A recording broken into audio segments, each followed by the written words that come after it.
WTH. What the hell? What the hell? What the hell? What the hell? What the hell? This is the WTH. The WTH podcast. Hold on to your butts. Jason Casey. Jason Casey. Kareem Daniels. Kareem Daniels. And Nate Darling. Nate Darling. From the Darling New Media Studios. This is the WTH podcast. Oh, hello. Thanks for joining us. Welcome in. If you're watching us live on Facebook or later. Yeah, hi, hey, how you doing? So yeah, we do the show live on Facebook Monday night. We also do it wherever you get your podcasts. You can download the audio later, which is fantastic. And I do repost these as the shows drop. So Boom. yeah, more places where you can find it. And please, if you like what you're seeing, you like what you're hearing, tell a friend. Share this video. Share us with your friends so that they can decide whether they like us or not. That's right. That's the best way to help us grow the show. And here we are in Studio A at Darling New Media. If you want to do your podcast someplace with really cool studios that look and sound great, hit me up. Hit me up on the Darling New Media Facebook page. Set up an appointment. Send me an email. We can chat and talk about what's going on and get that out of the way. We will have more Podcasting 101 classes, workshops coming up here in the next few weeks. So Boom. everything will be available there. And yeah, we rolling into fall. Rolling into fall, got to make the Skrilla. That's right. You want a ball by the end of fall. Mm-hmm. You know what I'm saying? I would like to be making enough money to pay the rent. Ooh, hey now. Right? That's really goal number one is to not go into the reserve funds to pay the rent. And September was a much better month than August was, and now that we're into October, hopefully October is the month that we break even or do better, and by the end of the year we're Trick or treat, bitches. Hopefully by the end of the year I'm actually able to take a salary so I can buy Christmas presents. And only you can help. That's right. Anyway, that was I am terrible at that appeal. Only you can prevent forest fires. There's that. So anyway, we've got a lot going on today. It's episode number 739 of the WTH podcast. What are we going to talk about? I got something titled "Got Robbed, Bro." We'll also check in with Florida, see what's going on there. There's a Taylor Swift world record certified by Guinness. No. Mm-hmm. All right. And Number of active stalkers at one time? No, it's weird. Okay. It's weird. We'll the get to whitest it. woman in the world. Oh. Oh no. Let me tell you, we're going to start with a little chit chat. We're going to shoot the breeze. I got some gas today. Okay. not like for No. your vehicle. I was at my vehicle. I went to the Costco. You didn't have like a... No. I'm sure at some point I did. I mean, that's going to happen. Yeah, it happens. It's going to happen to all of us. But I'm waiting in line at Costco, and if you've ever gotten gas at Costco, you're going to wait in line, especially the one over here by Cal Expo in Sacramento. And they do a really good job because they've got somebody out there with a vest pointing you which line is the shortest for you to get into, which is fantastic. They do rush people through very nicely. So I'm waiting in line behind this SUV, and it's got a sticker on it that says Navy Wife. Okay. So I know this is going to sound like I'm trashing the military 2 shows in a row. I'm really not. This isn't about the military. This is about this one woman. White woman, Kareem. Just to set your mind at ease. So there's 2 cars there, and the car in the front pulls away. The car in the back, the dude is actually pulling the gas nozzle out of his tank.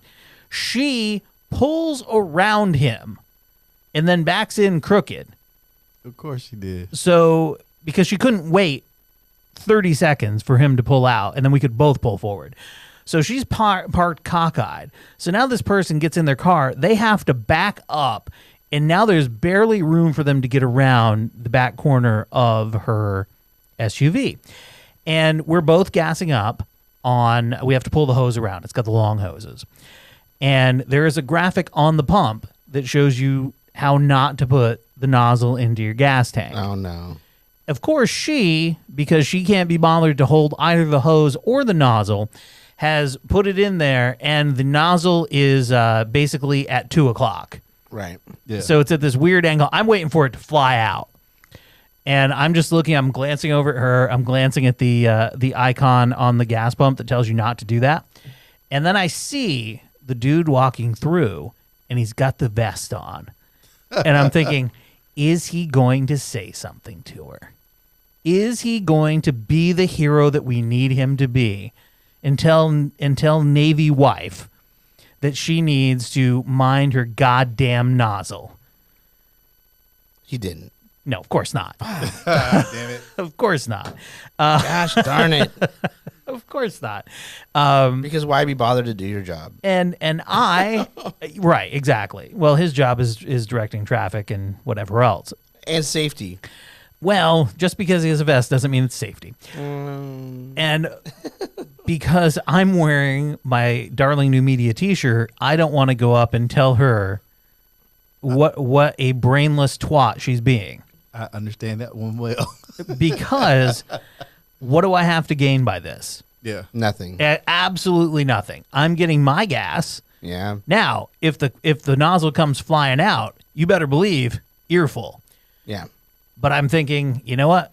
The only thing I have to gain from this is a story on the podcast. Now, it's two different stories if I get into some weird altercation with Navy wife. Yeah. Yeah. Which that probably would never end well. No, of course it never ends well. Because then I get Navy husband down here telling me, man, I'm in the military, man. Well, great. Good for you. Good for you.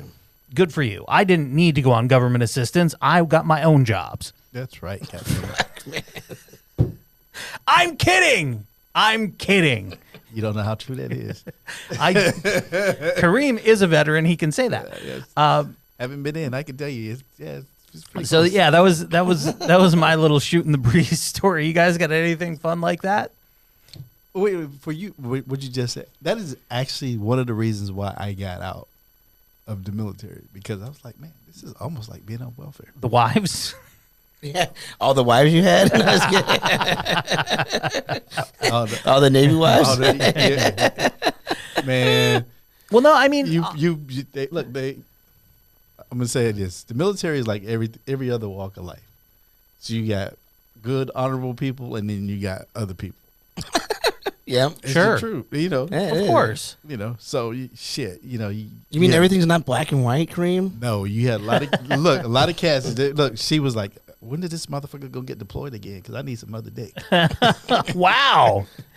And that's real. I don't know anything different, but I need some nothing. it was one of those things. Like, motherfucker, could you go on TDY? I need some extra money and some extra dick. I mean, Wow. wow. Somebody's enjoying this part of the conversation. Yeah, it's a lot of notifications on my thing. What?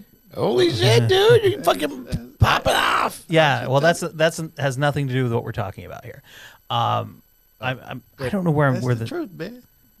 Some extra money and some extra dick. Because when you go TDY, you get extra money. Oh yeah, no, I get it. I mean, I lived with I lived with some Marines for a while. You know that. Like, Yes.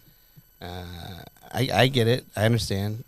Then I worked with USAA for years, and I got to hear those stories too. I got to see the divorces. I got to, separate the households. He's deployed. I mean, My sister was a Navy wife. what does she? How does she gas up her car? In the most respectable, honest way. Okay, it's one of those weird things. Like, that's not all military wives, but there's a lot of them. No, and like you said, like any other walk of life, there are really great people and there are assholes. That is it. And you cannot paint everybody who is in any career, profession, walk of life with one broad stroke. Remember Officer and a Gentleman? I do. You remember that? Mm-hmm. There was a whole lot of it. Lift us up where we belong. They were the original gold diggers. It's an interesting Well, time. fuck for benefits. Wow. So this story came out last week. I don't think we talked about it on the show.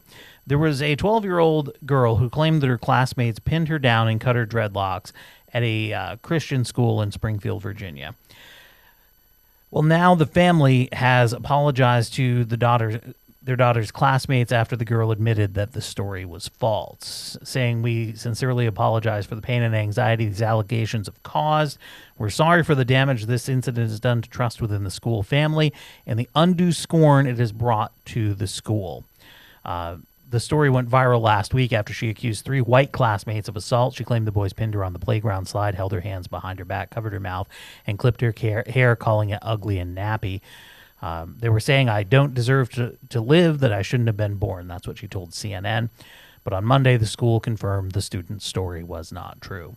It said, "We can now confirm the student who accused 3 of her classmates of assault was acknowledged the allegations were false. Now, while we're relieved to hear the truth and bring events of the past few days to a close, we also feel tremendous pain for the victims and hurt on both sides of the conflict." The school said the incident proved they were not immune from the effects of deep racial wounds and would use it as an opportunity to learn and heal. Her family members said they knew it would take time to heal and hoped the boys, their families, the school, and the broader community would forgive them in time. Her aunt said that the family is devastated, saying, "We're so embarrassed and we're sorry." She said that her niece did have a verbal dispute with the boys, but embellished the story, and the Fairfax County Police Department did investigate the incident. So, believe all women. Oh man. It Here's the thing though, is like I don't doubt. This is how like I guess I don't want to say wounded, but like how like little faith I have in people at this point is that those kids probably were saying these things to her, and that was probably happening, and then she concocted this idea to get back at him. well, you don't know that they were saying anything. I'm going to say that they. Well, you're going to say that, yeah. I mean, your nickname is White Guilt. I don't know that they were saying anything. Believe all women, Jason. I mean, I would hope. I just think that in this type of stuff, there's always a kernel of truth in what happened, and I feel that like that girl is not going to just decide to do that unless she's being probably bullied at school. Jason, are you unfamiliar with people being vindictive? It happens. Yeah, and you can be vindictive because these kids are being assholes to you. Or you can be vindictive because you had a disagreement with them and you want to hurt them. And you want to make up the worst thing that you can. And at this point, that's one of the worst things that you could make. 3 white boys held her down on a slide, called her ugly, nappy-haired, and cut her dreadlocks. I mean, and she made that up? Now. But what did she make up of it, though? We don't know. Yeah. Well, they held it down and cut her dreadlocks. That's the part that she made up. That's the most serious part. Okay. Yeah. But what I'm saying. That's what I'm saying. Like that's. Hey, there's only a small portion of women who make up rape allegations, but they lie about a lot of other shit. It's what I found interesting. I saw this story posted on Facebook in a few different places, and the comments that I was reading from people, and I restricted to strictly the African Americans who were commenting because white people shouldn't be commenting on this nonsense. Some of them were saying that they don't believe it, that they're like, the family must have been paid off, that this has to be true. Oh. And what I found that very interesting, that was where they went with it. But it reminded me, I finished watching Mindhunter season 2. Oh yeah. And season 2 of Mindhunter, the focus is the Atlanta child murders, where Wayne Williams was convicted of 2 murders. Now he was convicted of murdering 2 adult men, and not the children. And there was one scene in Mindhunter, and I don't know if it actually happened, but I have to believe there is some truth to it, where the mayor and the police commissioner were at a black church, and they were trying to explain that they had arrested Wayne Williams and he was the guy, and the crowd was essentially shouting them down from the pulpit. So I listened to a podcast, like 10 episodes. They talked about nothing. Yeah, and they did nothing but talk about Wayne Williams and about all this stuff. And they they did a post episode where they talked to the guy from Mindhunter that actually was there and like helped them find him. and was said this is the guy, this is one of the this is probably the guy that's doing it because of the way that it's happening. It has to be this type of guy. But that's the thing is there's all these conspiracies that surround it still, because they never closed those murder. They closed the way that they closed it was they got him on those two things. There's no trial for any of the kids, and they just closed the books and said that it was there hadn't been any more abductions. And they said, well, he must have been the guy. Yeah. And they went, well, he's in jail for life. Yeah, but so, and then there was another movie that was made. Oh, was there a movie made about him? But there was a movie. There was a conspiracy theory movie that was made that it wasn't him. It was somebody else. Sure. I mean, and the thing that the people in the church in the show were saying was that it was the Klan. When black people get killed down here, it's the Klan. That's what the movie. That's what the premise of the movie was. Sure. So it just reminded me of that when you've got something that is so ingrained in you that you don't want to hear the truth. I tend to, when it's too clean, then I'm skeptical. Sure. I mean, you've been known to hit us with the conspiracy stuff too. Yeah. But I'm saying when it's like this, where it's that happened, I'm I don't know about that shit. Well, you know you believe Wayne Williams was the guy that did this. Well, I know he did the two. I don't know. I don't know yay or nay about the rest of it. If you listen to the podcast, which they do it from a very unbiased point, by a point, because they explore all the ideas. Yeah. When you hear all this stuff, you're like, what he was doing on a regular basis was luring kids. That's what he did, and in order to get the kids the way that they were being gotten, it's similar to the Candyman serial murderer guy that was I listened to the podcast. I know what you're talking about. I mean, but they never did anything about it, right? They never had a trial, so it's how can you fucking say this is really the case? It's well, you can, because the murder stopped and he fits the MO, and he's already in jail for life. Yeah. Do you really want to go through this with everyone? Because if you don't have all of the evidence to convict on each one of them beyond a reasonable doubt, all you're doing is putting that. I mean, granted, the family doesn't get their closure, but if they go through the trial, they can't convict beyond a reasonable doubt. There's no closure there either. No, that's the thing is everything was too clean. And then they let him go that one night. They let him go that one night, and that's what. Actually, the evidence that they use to convict him now would probably be considered junk science. Yeah. Yeah. So anyway, lest you think racism doesn't exist, well, let me take you now to West Hollywood, where a lady was at the CVS.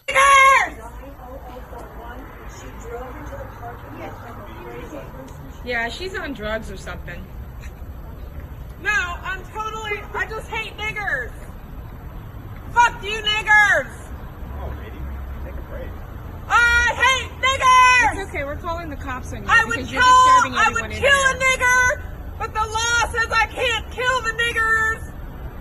If the law didn't say that I couldn't kill the niggers, they'd all be dead! Where's my license plate number? Nigger! Nigger! Nigger! Nigger! That was last week in Southern California. Just FYI. Did she do that to some white people? Well, there was a white guy that walked by. I'm pretty sure the people that were recording her were, at least one of them was African American. Oh, okay. Just from the phone the audio I heard on the phone. Now she is a Hollywood costume designer. Well, let me rephrase that. She was a Hollywood costume designer. Oh, man. Heather Lynn Patton is her name. And the rant that went down at the CVS in Eagle Rock sparked outrage online and left some famous people that she worked with kind of stunned. Audra McDonald reacted on Twitter with the actress writing, "Wow, apparently she worked on private practice. I don't remember her, but apparently if not for the law, she would have killed me and Tay. Harsh." Patricia Arquette says the woman worked with her on NBC series Medium for 2 seasons and says one of her friends from the set told her, "This is really sad. Holy shit. Wow, I'm completely shaking. This is not who she was at all. It's like I'm watching a person that has completely come undone, end quote. Now, she's apologized for the racist rant in an Instagram story, calling her actions inhumane and disgusting, and she says that she lost her job as a result. She claims people have been harassing her online and even showing up on her doorstep. She deleted all her Instagram posts, but her bio now reads, "Please do not contact me. I was intoxicated, and I sincerely apologize to everyone whom I disrespected and let down for my actions. Please forgive me." Oh, well. How drunk do you have to be In the middle of the afternoon. in the middle of the afternoon to start saying that I would kill niggas, All of them. all of them, if the law didn't say? Have you ever been that drunk? Since you're the expert on this. That you remember. I mean, there might have been a blackout incident. Yeah, I might have been blacked out, but I don't think I've ever said. I hope that that's not in me to ever even say that. Like when so I don't know, man.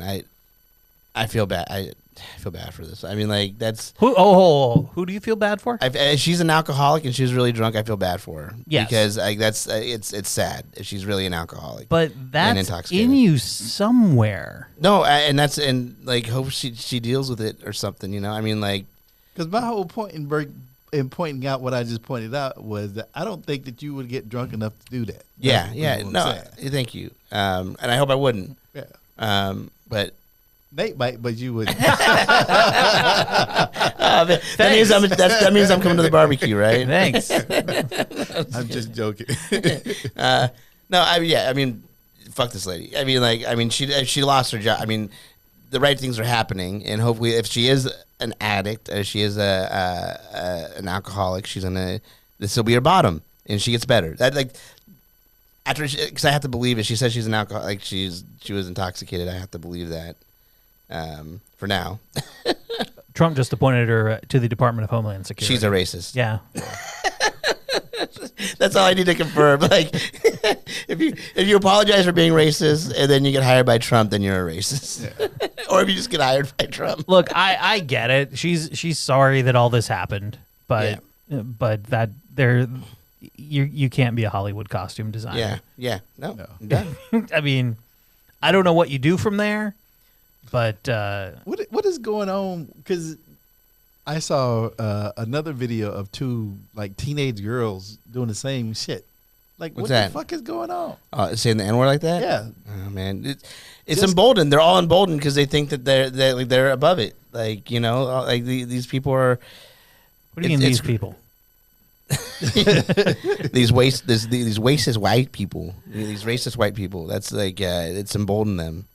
Which is great. It's great. Just letting you know. Just let me know. You're a racist. Make racist.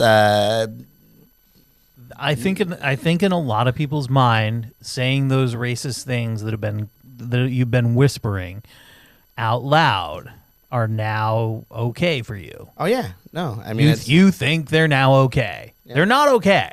It's not. They weren't okay. Never. They're was not okay. What's the number one rule, Nate, that you have in your philosophy? Lord loves a working man. Don't trust Whitey. For what the third one is. Sorry, that's from The Jerk. Oh yeah, don't be an asshole. Don't be an That's asshole. right. That's It's simple. It really is simple, right? It is. Don't be an asshole. If you want to go biblical, because a lot of people that fall into this category are big believers in religion. It was Jesus. You remember him. Jesus, who was You gotta asked, have him in your heart before you talk about him. Well, look, they came up to Jesus. They were trying to trick him. They said, "What's the most important of the commandments?" And he said, "Do unto others, then run." No, he did not say that. That was Benny Hill. Benny Hill. No, it's the golden rule. Treat people the way you want to be treated. Yeah. Or don't be an asshole. Anyway, it's tough when you work with the public. We've all done it. And this woman who works for Tesco, which is a supermarket chain in the UK of sorts, she's now a former worker. She had to work a double shift after a big night out, and she was mad. Now, I need to know, as you watch this, have you ever been this angry about something and ranted about it, whether you recorded it on video or not? Authority!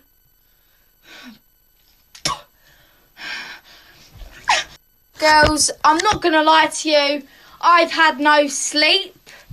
And I'm working till 10 tonight.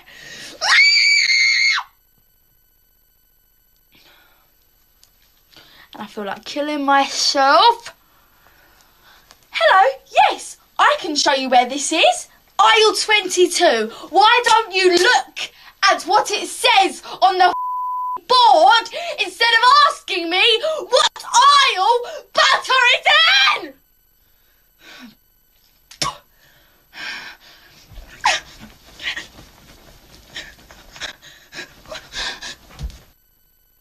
Girls, I'm not gonna lie. Okay. She is not a good fighter. So she spit a little bit, which sort of fell, and then she did some shadow boxing at the end of that. So again, she got no sleep, went out the night before, and then got scheduled to double shift, which sucks. Yeah, work anytime you get 2 and it's not like 2 8-hour shifts; it's 2 10-hour shifts, right? She had 2 10s. It sucks. So the question, as I said before, have you ever been this angry and yelled about anything? Now, I'm pretty sure you wouldn't have recorded it on video and put it out. Yeah. Have you ever been this angry about something? Myself, I mean, I've been angry.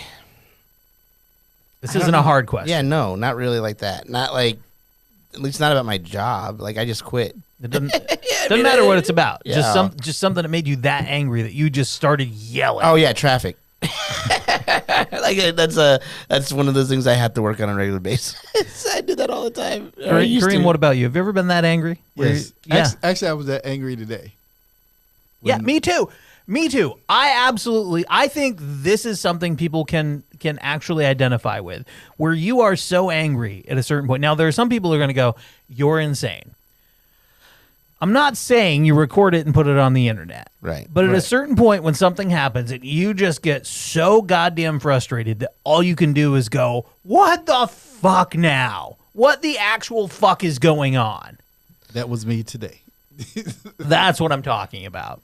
And I said those exact words. Right? What the actual fuck is going on, and why do I have to deal with it? What's going on? So that's all I'm talking about. And you've never been that angry, Jason? No, I have. Like I said, I've been that angry with in traffic. Like that's the time I get the most angry. I think is in traffic, and then I get pretty angry with my daughter sometimes. Being a toddler, it's funny. My wife sent me this thing last week when we were on the show about the silent rage of mothers, which was all about basically how you get this idea, like you shouldn't have thoughts about wanting to kill your child or like, these types of things, like these really angry thoughts, but it happens and it is completely fucking normal. And when it does happen, like what you just have to do is like put that energy elsewhere. Not that you would ever kill your kid, but like being so angry at them, like, "Oh, you little piece of fucking shit, just do what I fucking asked you to do." Well, the thing is, most people would have that rave out, like Kareem and I are talking about, and then you're like, "Okay, I got that out of my system." That's the thing. Like so, but that's anyhow. So it was all about how to deal with that rage and how to put it into other ways and make it so you don't have the outburst of yelling or getting very angry in front of the child. Well, yeah, you don't want to do that in front of the child. Because like, but by the time it talks about like how it's a buildup usually. Like it's like, of course, like A happens, then B happens, then C happens, and then D happens, and by D, you're just bypassed all the levels of being angry, and you're just fucking raging. Yeah, and you're tired. You're tired all the time. All right, so Taylor Swift, a radio host, has set the Guinness record for identifying Taylor Swift songs. He was able to identify 27 Taylor Swift songs from the first lyric in the span of 1 minute. Dan Simpson, who hosts the afternoon show on Fun Kids Radio, took the Taylor Swift Guinness World Records Lyric Challenge, which featured a third party reading the pop singer's lyrics aloud while Simpson quickly blurted out the song titles. A Guinness adjudicator witnessed the challenge and presented Simpson with the world record certificate for the most Taylor Swift songs named. Let's do it. Let's do it. It's Dan. I'm at Fun Kids HQ. Today we are trying to break as many Guinness World Records as we can. I've been given Taylor Swift songs identified in 1 minute. I've got 60 seconds. They're going to chuck me the first lines of her biggest tunes. I need to quickly figure out what it is, and it's so unbelievably hard because your brain automatically takes you through the chorus, kind of throws you off course. But I'm excited to get it done. I've been listening to pretty much nothing but Swiftie for like a month, and I never meet any of my mates without getting them to test me. I don't think I've had a conversation for a couple of weeks that hasn't involved a Taylor Swift lyric, so I'm very excited to get it done. Go on, Dan. Swift songs identified by the lyrics in 1 minute. I will give you a 3, 2, 1, go, and then you may begin reading. We're not listening to the whole thing, by the way. When the minute is up, I will say time, and that's your signal to stop. And remember, if you don't know, you may pass. Cool. Okay. So I'm going to be honest. I think dance is quite easy because we play Taylor Swift all the time. 60 seconds. They're gonna. All right, no, we're not listening to any more of that. Yeah. So yeah, he got the record. He did it. Why is that a record? I did a whole Morning Crunch Wrap podcast about this, about how the Guinness Book of World Records used to mean something. Yeah. When we were a kid. Back when I was a kid, the Guinness World Record meant something. Well, it's still. I mean, like it still does. I mean, like a lot of that shit was bullshit, anyways. Like, I'm talking about the book. I know. I had the book, man. I had it. But a lot of these people just doing bullshit that nobody was. Dude, growing your fingernails out till they're fucking 3 feet long. That was always some weirdo in India. Yeah. That doesn't count. Or some black woman who never cut her nails. Man. It's true. No different. Florida. No different. Land of enchantment and crazy shit. This is Florida Corner. Freaks are going to be freaks. Meet Heather Mayu. The 43-year-old was arrested for domestic battery after allegedly stubbing out a cigarette in her boyfriend's forehead during an argument. Cops allege that Mayu got into a verbal altercation with a 46-year-old victim when he came home from work. After pushing the man several times, she took a lit cigarette and extinguished it on the victim's forehead. After being read her rights, she reportedly copped to using her bow as an ashtray. She admitted to being frustrated and that she may have put a cigarette out on his forehead. Oh, you admitted it. The victim, cops say, sustained minor injuries and declined medical treatment. She was booked into the county jail on misdemeanor domestic battery charge. The judge has ordered her to have no contact with the victim. Her rap sheet includes a pair of felony theft convictions and a misdemeanor theft conviction. Following grand theft caller earlier this year for swiping clothing and jewelry from Beal's department store, she told cops she copes with stress by stealing. Bad move, bro. Wow. Also in Florida, during a traffic stop, Jacqueline Hubbard did not hesitate when a Florida cop asked if she had any drugs on her person. The 59-year-old Hubbard, who was in the front passenger seat not wearing a seatbelt, reportedly told the patrolman that she was in possession of crack cocaine that was stored in what she called her felony purse. The purse, which is around her neck, contained 2 crack rocks, a small baggie of cocaine, and 2 glass crack pipes. Holy shit. Holy shit, too. The contents of the felony purse resulted in a bust on 2 criminal charges: possession of drug paraphernalia, which is a misdemeanor, and possession of a controlled substance. There's the felony. Yay! She's locked up in county jail in lieu of $2,150 bond. Court filings do not indicate whether her felony purse or just its contents was seized. Her rap sheet includes convictions for disorderly intoxication, drunk driving, theft, boating under the influence, trespass, cocaine possession, and violating probation. She served about 14 months in state prison on felony cocaine count. She is too old to be doing crack. Well, you just can't break out of the crack. It's like she fell through the crack, and then the crack fell through her.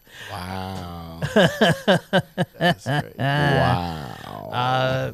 Yeah, this is, and we'll get down to this. This is the one I called "Got Robbed, Bro."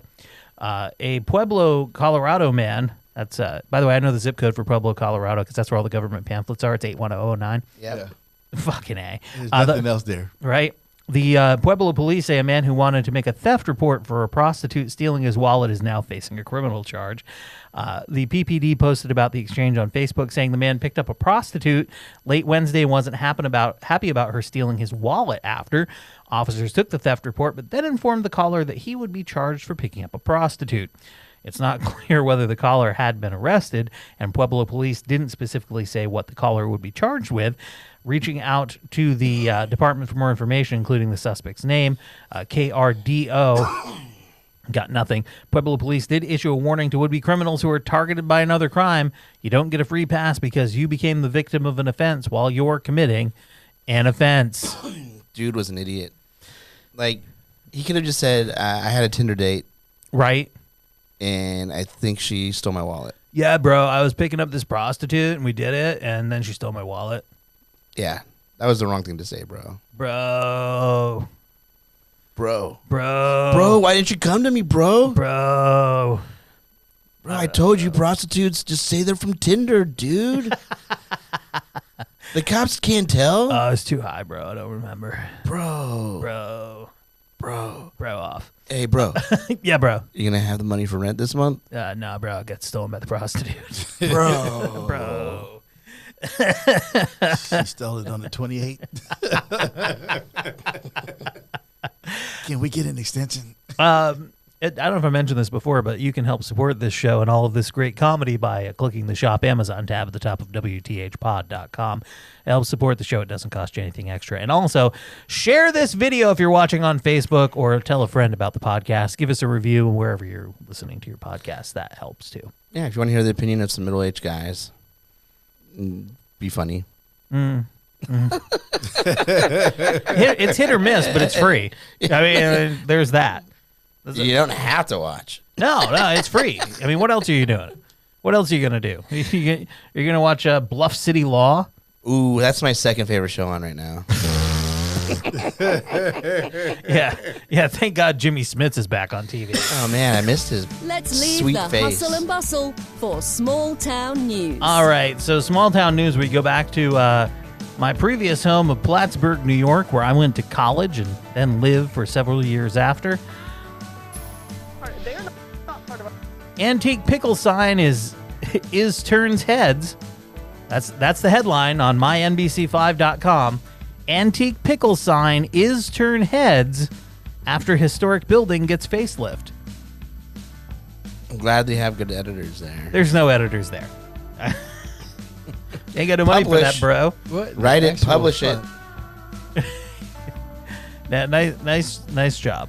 Antique pickle sign is turning heads, right? That's what it should be saying, right? Or just turns heads. Yeah. You don't need the is. Just saying. Oh, well, anyway. I don't know if Paris Vaughn, the reporter, wrote that headline, but here she is with the report. We're part of their history, and that's what we want to be. 131 Cornelia Street now has a fresh coat of paint and a brand new antique sign. It reads Relish and Pickles. The building was purchased by couple Mary Beth Valentine and Peter Ragnar when they learned of its history. And would come and, talk politics as you would. But yeah, it was the gathering center. Back in the 1880s, it was known as Douglas Market in Plattsburgh. Over the years, it's maintained much of the original appearance. But you can see nobody messed it up. Nobody came in here and cut it up and put little rooms and rented it out. It's still got the main room where the market was, and then the storage rooms in the back. And that was the thing that really got me, was like, wow, this has not been remodeled. This has not been destroyed. For the couple, maintaining the integrity of the historic store was crucial. The dental part up there is original. The windows are all originals. But they're taking it a step further by bringing back the community feel, working with a local artist, making the space into a gallery and photo studio. It's really making room for artists to be able to share their craft and their enthusiasm. A different type of space for people to gather and enjoy art. As for the Relish and Pickle sign, I hung it up there because it looks like it belongs here. It looks like it's been here forever. It's a perfect fit. And this place has already been nicknamed the Pickle Palace. So there will be an arts facility at the Pickle Palace. In Plattsburgh, Paris Vaughn, NBC5 News. The Pickle Palace. By the way, that is the best name for a gay bar ever. The Pickle Palace? I don't know that there is one called the Pickle Palace, but if there isn't, there should be. I'm just saying. Jason, can you go ahead and Google the Pickle Palace? Yeah, I'll do that right now. I don't want it showing up in my ads. I got incognito set up. Go first. Perfect. Yeah. Don't worry about that. Go and get those ads for the Pickle Palace. Anyway, that's going to do it for this episode of the WTH podcast. As you're hearing this on Friday, I am in Denver at the Great American Beer Festival. Getting drunk?